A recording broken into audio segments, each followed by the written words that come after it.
Hello, everybody, and welcome to this episode of Mastering Midlife, How to Thrive When the World Asks the Most of You. I am your host, Mark Silverman. Today, I get to introduce you to Michael Dash, a new friend of mine. He's the president and CEO of Parallel HR Solutions. He's a philanthropist. He's a strategic coach. If you go to his webpage, you will see all the causes that he supports. So he's just a big-hearted, good guy.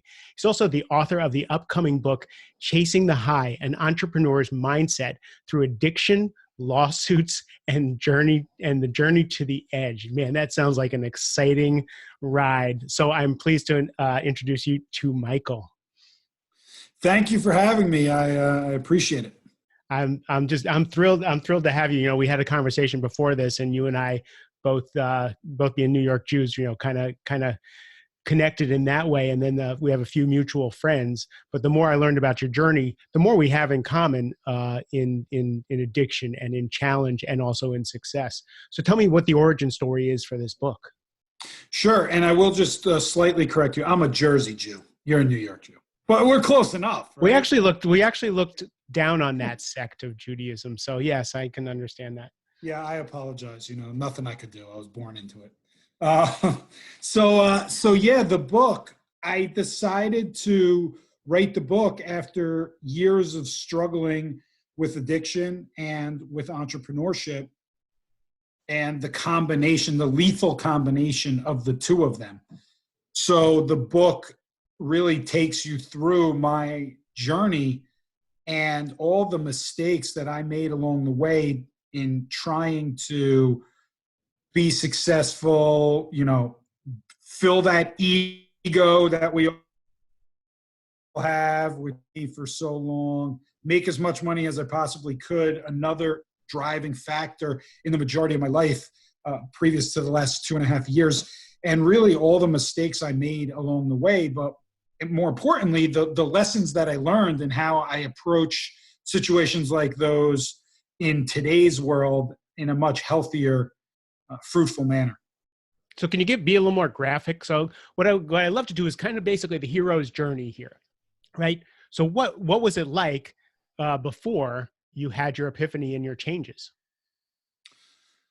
It was a lot of head down, okay, just ground. I like to use the term ground and pound, right? That's how I built my business. That's how I, before that, built my book of sales. Every job I had was a ground and pound mentality, from, working for my dad in the warehouse when I was 10 years old, to going door to door selling home improvements in DC and Baltimore when I went to the University of Maryland, to then my first job out of college, being on the phone selling advertising for 12 hours a day. It was just pounding the phones. And then I got into staffing, and it was just knocking on doors and pounding and pounding and pounding. And then that led me to an opportunity to open my own business and move from New York to Utah.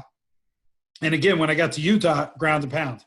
So that it was just kept my head down and never celebrated the successes, but always beat myself up about the defeats, and didn't have a healthy outlet to manage all of that while I was going through a gambling addiction, which led to a cocaine addiction, which led to an Adderall addiction.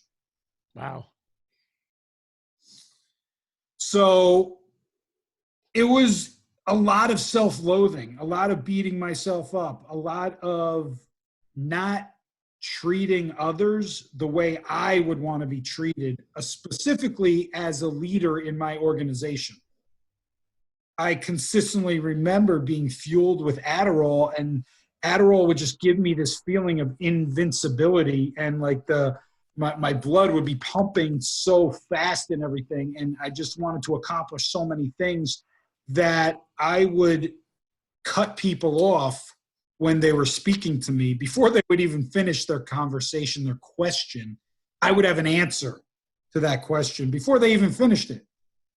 And it was in a manner of directing them and criticizing them on what they should have done, versus a teachable moment and leading from empathy And people are always going to be much more engaged when you lead from that place than when you lead from a place of being a director and being a criticizer and focusing on the mistake versus the solution and the lesson.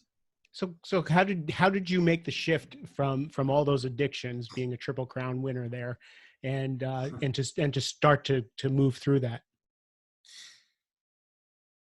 A lot of it was through circumstance. Some was through the power of curiosity, which the curiosity can have such a huge impact in our lives if we tap into it. What happens is, as children, we're as curious, we're born as curious creatures. We'll crawl on the ground and see a pen that's in the mud, and we'll take that pen and we'll put it in our mouth, right? And I'm not suggesting we should do that as adults, but although being an addict myself, there are days when I've gone on the floor and found a pen on the floor and put it in my mouth. There's no pride or beauty in the addictive bottom. Oh yeah, I mean, I remember scraping, from these little Ziploc bags, scraping the remnants of cocaine just so I could do what I thought would be a little bump, but there was actually nothing actually there, and I'm licking a plastic bag. I mean, it was, some of the behaviors when you look back on them are like, you can't actually believe that was you, and that some and I have a lot of those moments. But going back to, I forgot where we were. Sorry. Good. I just wanted to throw in some of the graphic details because then our friends can relate to us, right? So when you were saying to me that curiosity got you from licking the inside of a cocaine bag to success. Yes. Because what occurred is, in the highest states and the darkest depths of my gambling addiction, it was layered with cocaine. So I was doing both simultaneously because one wasn't good enough for the other. I was a bookie in college, so I was taking bets. I was making bets. I was doing coke. I was dealing pot. I was a dealer in college. And this is coming from somebody who was from a small town, 9,000 people, 89 in my graduating class, president of the student council, never did a drug till I got to college. And then the gates opened and I was a bookie and a drug dealer.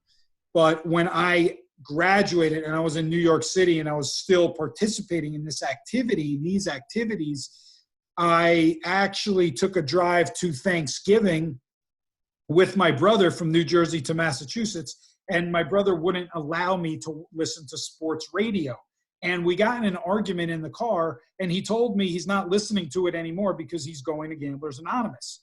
And so I relented, and we listened to music for 3.5 hours. And after that drive, it was one of the most soothing drives of my life.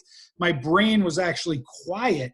It wasn't thinking a million times, who am I going to bet on and what information do I need to intake and all this other stuff, which I would do and listen to sports radio nonstop. And just from that slight interaction, I thought to myself, what did this Gamblers Anonymous program do to my brother? I'm curious and I want to go check it out. He didn't ask me to go. He didn't tell me anything, that you should go, that you have a problem, nothing like that, because that would have been met with resistance. We all know when we're in the midst of an addiction or in the midst of something like that, our ego gets in the way and we resist and we push back. But it was just my curiosity. So I went into that room, and when I walked in, I looked around and I thought, what a bunch of degenerate loser scumbags.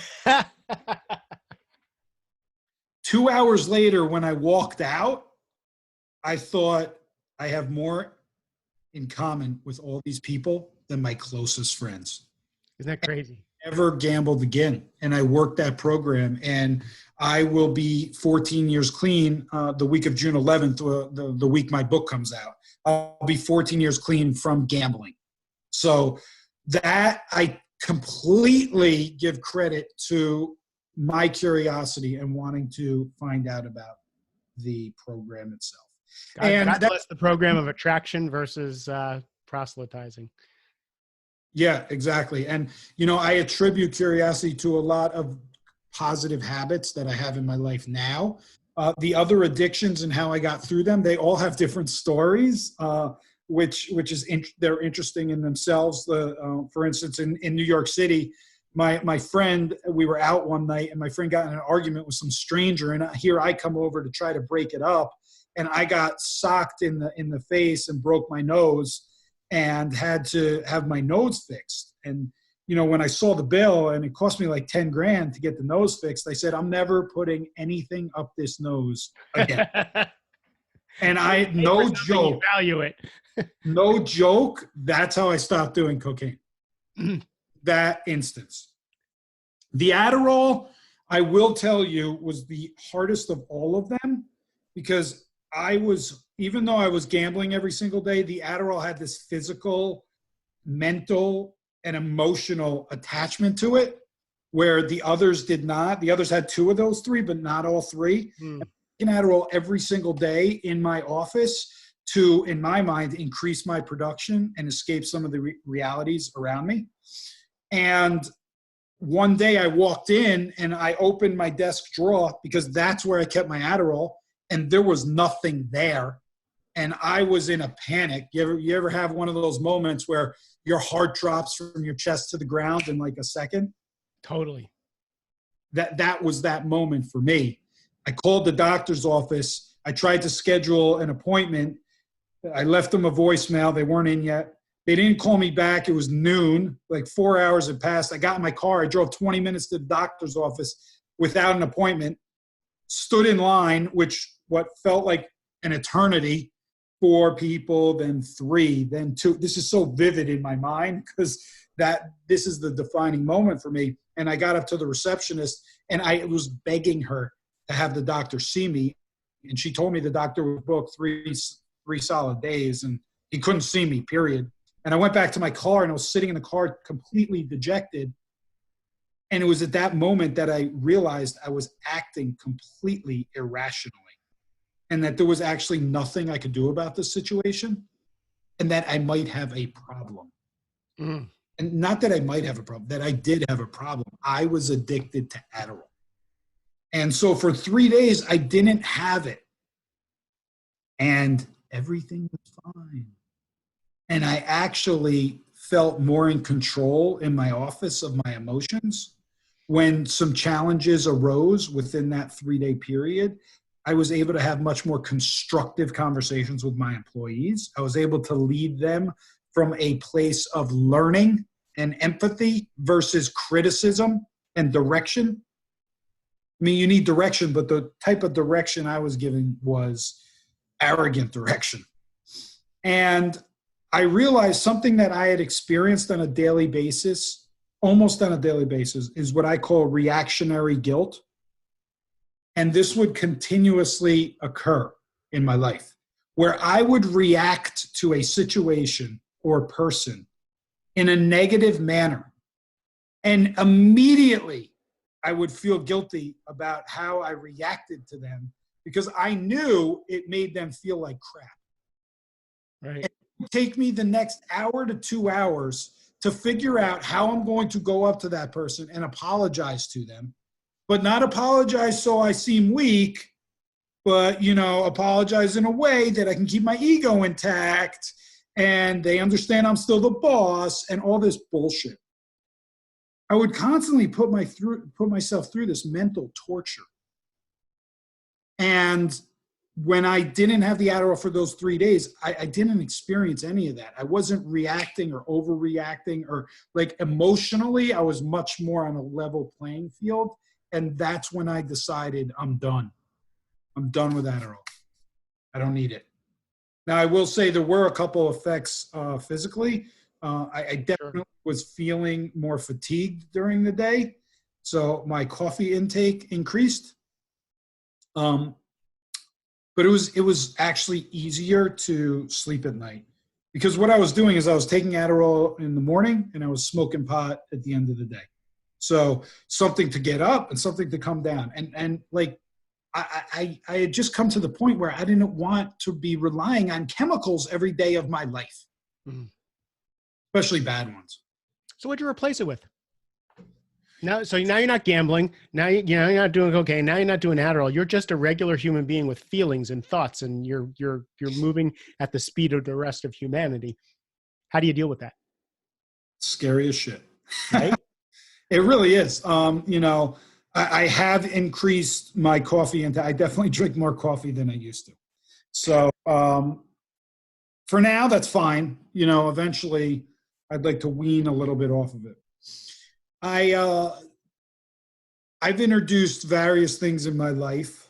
Meditation, I never used to do before. I do that not on a daily basis, but I'll go down to the beach and just get 15 minutes near the ocean every day. That alone can change your day, but just being out in the environment, I've really come to respect the environment. And going on a hike, for instance, or getting out to the beach or the ocean or going for a jog, I took the environment for granted because I would be inside all the time doing these drugs, drinking, whatever I was doing, and watching the games and all this stuff. Get outside, because getting outside allows you to get outside of your mind. It's not only physically getting outside, you're getting outside of your mind by being outside physically. So that was a big one. I like to go to sound baths. I'm not sure if you're familiar with sound baths, if you've ever been to one. Please explain them. But I highly encourage these.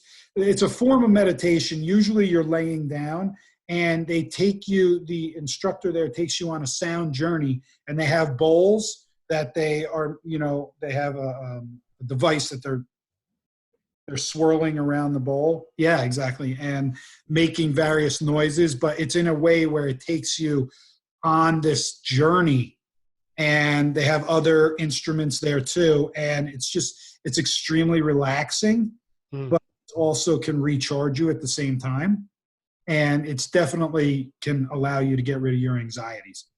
I love it. It's interesting. A lot of the people who listen to the podcast and a lot of my clients are so kinetic and so wound up that just getting them to meditate has really been is a difficult thing. After about a year, they start to meditate and they start to slow down. But now taking a walk out in nature, you're right.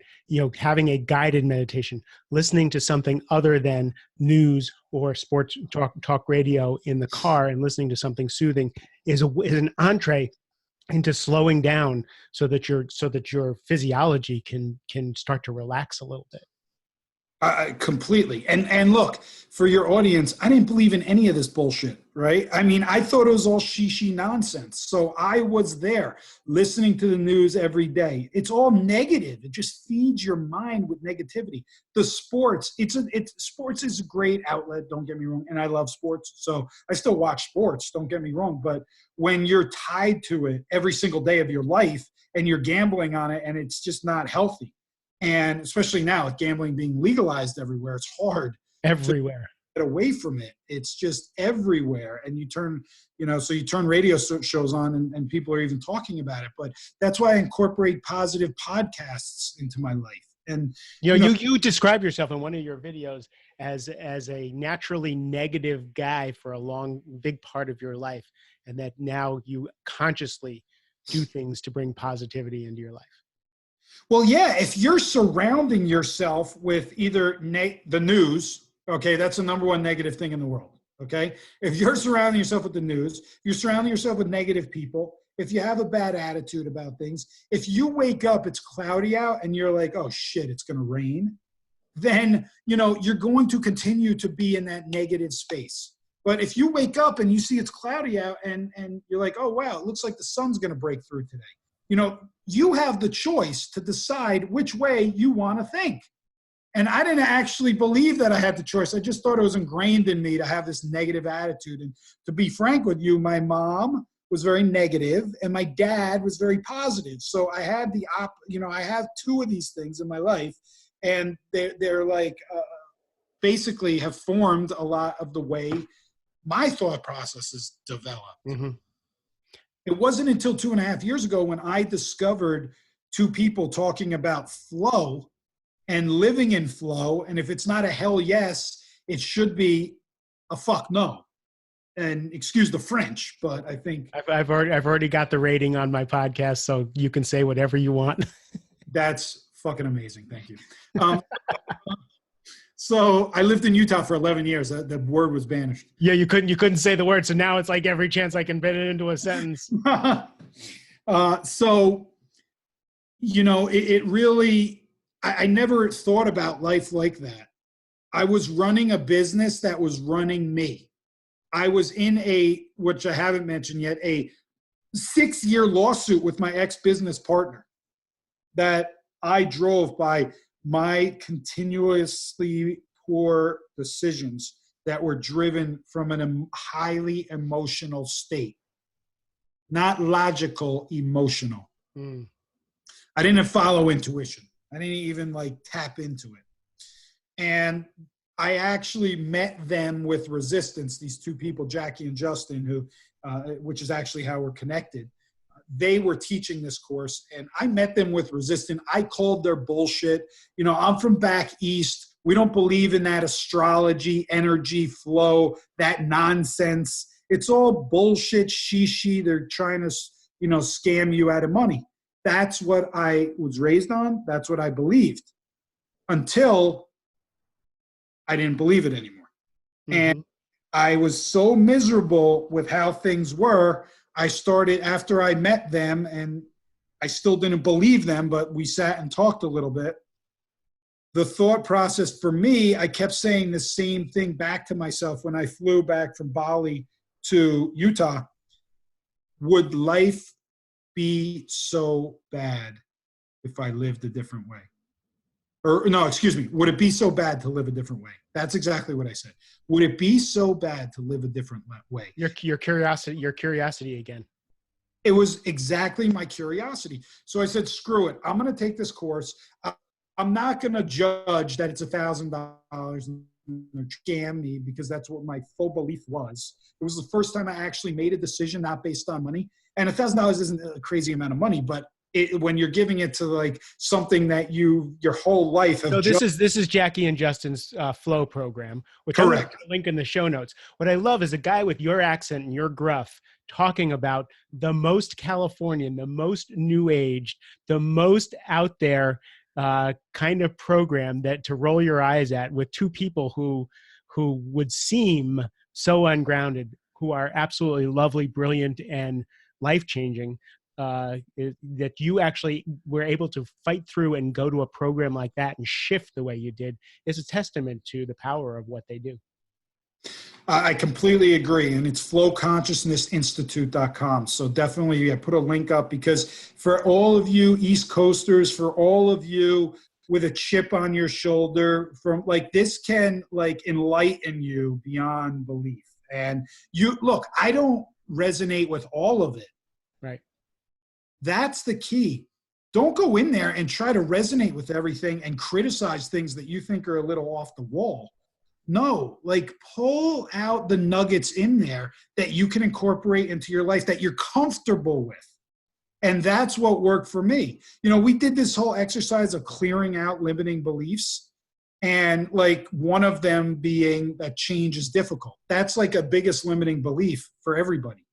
Change is difficult. But what people confuse is actual change and then the effects of change. The change itself is not difficult. We can all change today like this. But to see results from the change, well, yeah, that can be challenging and that will take time. But don't equate change being difficult with time. They have nothing to do with each other. So like I used to think that way. So we cleared these negative beliefs, and we actually did some things that I think are a little weird. Like, I'll be completely honest with you. And that if anybody does it, you'll think it's weird too. But I just dropped the thought and I did it.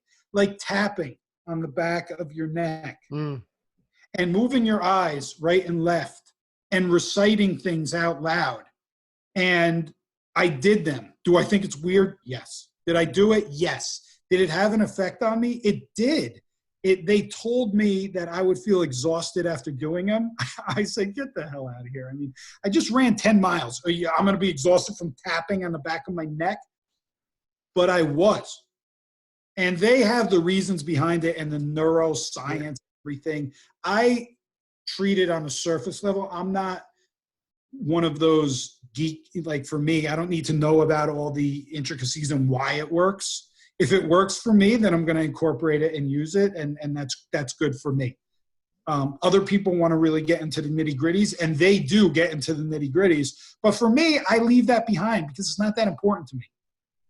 So you take what benefits you, and that goes with anything. That goes with anything that you have judgment over. It's unfair. This is one of the biggest lessons I've learned in life. It is unfair to judge things you know nothing about and have not experienced because you have heard things from other people. That's unfair. And it's a disservice to yourself because there's so many doors that could be opened and so much more expansion you can have in your life if you just give things a chance. Everything's not going to resonate with you, but some things will, and it'll shift your dynamic. Yeah. Awesome. Awesome. So tell me about your life now. So now last year I sold my business of 11 years and settled my lawsuit of 6 years in the same week after all of that. I moved from Salt Lake City to Redondo Beach, California, and I'm building a program called FATE, F-A-T-E, from addict to entrepreneur. There's a couple pillars to it. I have an interview series where I interview former addicts who are now entrepreneurs and built multi-million-dollar companies. And I am building a platform, which will be done here in the next couple of weeks, where I will be working with entrepreneurs and business leaders, and any leaders actually, who are dealing with compulsive and addictive behaviors that are affecting them as leaders in their company, as family members, as friends, and affecting their lives and that want to change. Dude, this is going to be riveting. This is so good. Thank you. Thank you. And look, this is what worked for me as an entrepreneur and addict. I'm not a therapist. I'm not certified in anything. I'm not trying to be.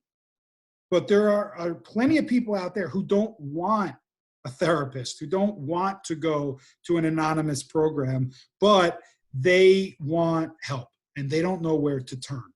And that's where I'm trying to fit in and work with them.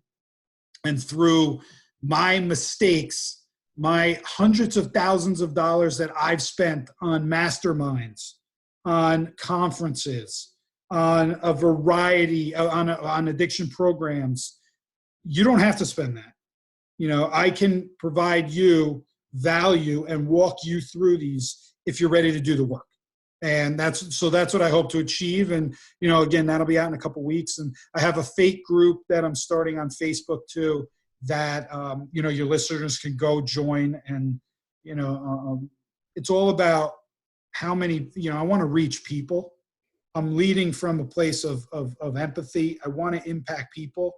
Before, I was finding software engineers making $100,000, $120,000 job. They don't need me to do that.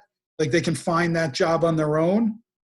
And I just didn't feel like I was impacting the way I want to impact. And that's why I've completely transitioned and have gone in this direction. It's incredible. So can people find most of this stuff if they go through your website? Yeah, it'll be up on my website shortly. I'm putting a webinar together also. The book is up on the website. So Chasing the High, which comes out June 11th, has great content in there as well. That they can find on my website, michaelg-dash.com. They can email me if they're interested in the FATE program. Definitely shoot me an email. It'll be up there within the next 2 weeks. The Facebook group has already started, so they could definitely find me in there. Great. So I'm going to put the link to all your forms of connection in the show notes so that people can get to you. Michael, thank you so much for sharing your story. This hero's journey, you said a lot of people don't want to go to programs, don't want to go to masterminds, don't want to go to 12-step programs or whatever. I think just like you hearing your brother's story, hearing your story and stories like yours is the thing that sparks the curiosity. Maybe there is another way of doing life than what I'm doing. Amen. So thank you for taking the time. To everybody else, thank you for listening to us. I really appreciate your time and your attention. I love you and have a great rest of the day.